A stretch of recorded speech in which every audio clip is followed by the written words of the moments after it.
Untuk bahasa Indonesia kita sampai ke materi teks biografi. Silahkan siapkan catatan, buku tulis atau kertas untuk mencatat materi-materi penting, poin-poin penting dari video ini.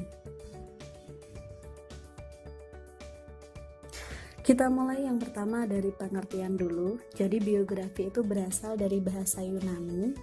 Bios artinya hidup, sedangkan graphian artinya tulisan.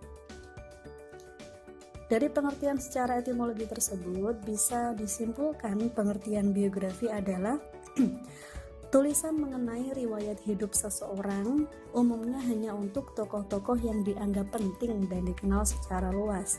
Isinya tentang apa? Berisi riwayat pendidikan, pandangan hidup tokoh, perjuangan, keberhasilan, keistimewaan tokoh, dan hal-hal yang bisa dicontoh dari tokoh.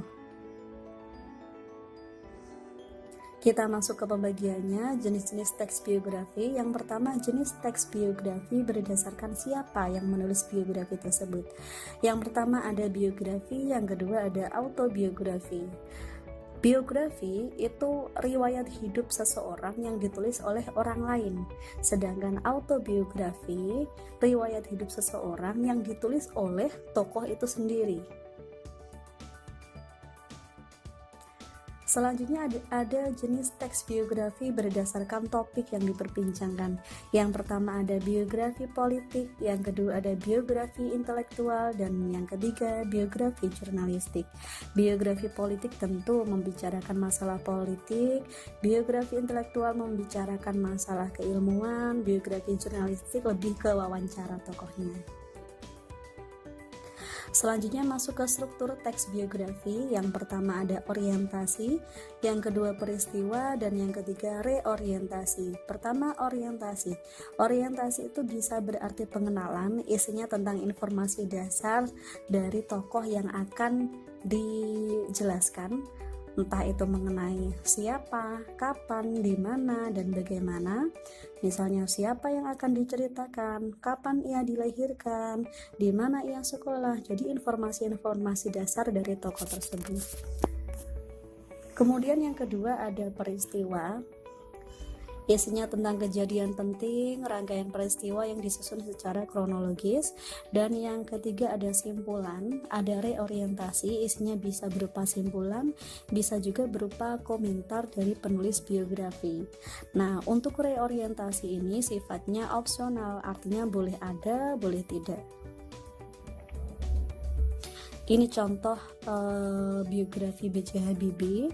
Jadi di bagian orientasi ini memuat hal-hal dasar, hal-hal informasi dasar tentang tokoh yang akan diceritakan.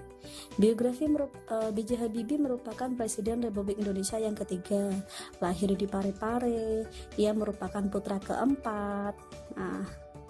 Dikaruniai 2 orang anak, yaitu Ilham dan Tariq. Nah, jadi informasi-informasi dasar dijelaskan di bagian orientasi.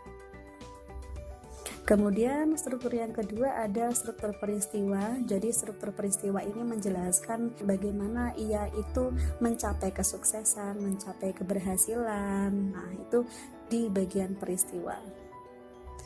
Silahkan dibaca sendiri ya. Ini menceritakan bagaimana B.J. Habibie itu memperoleh kesuksesan.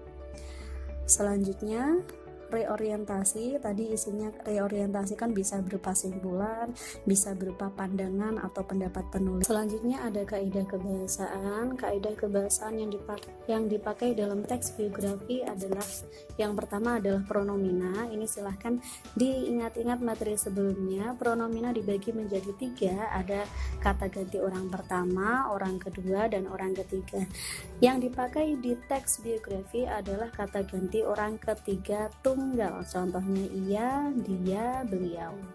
Yang kedua, kaidah kebahasaan yang kedua dalam teks biografi adalah kata kerja tindakan. Contohnya menulis, memasuki, mendirikan. Kemudian kaidah kebahasaan yang ketiga ada adjektiva atau kata sifat. Contohnya rajin, baik, giat. Salah satu ciri kata adjektiva atau kata sifat adalah bisa dipasangkan dengan kata sangat, dengan kata lebih, dengan kata paling. Misalnya rajin ini ya, lebih rajin, paling rajin, terrajin. Nah, lebih baik, paling baik, lebih giat, paling giat. Yang keempat, kata kerja pasif. Kata kerja pasif ini ditandai dengan imbuhan di dan ter.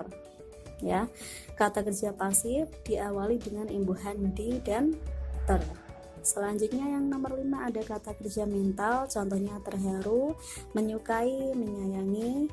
Dan yang keenam ada konjungsi temporal atau konjungsi yang berhubungan dengan waktu, contohnya selanjutnya, kemudian, setelah itu, sebelum ini.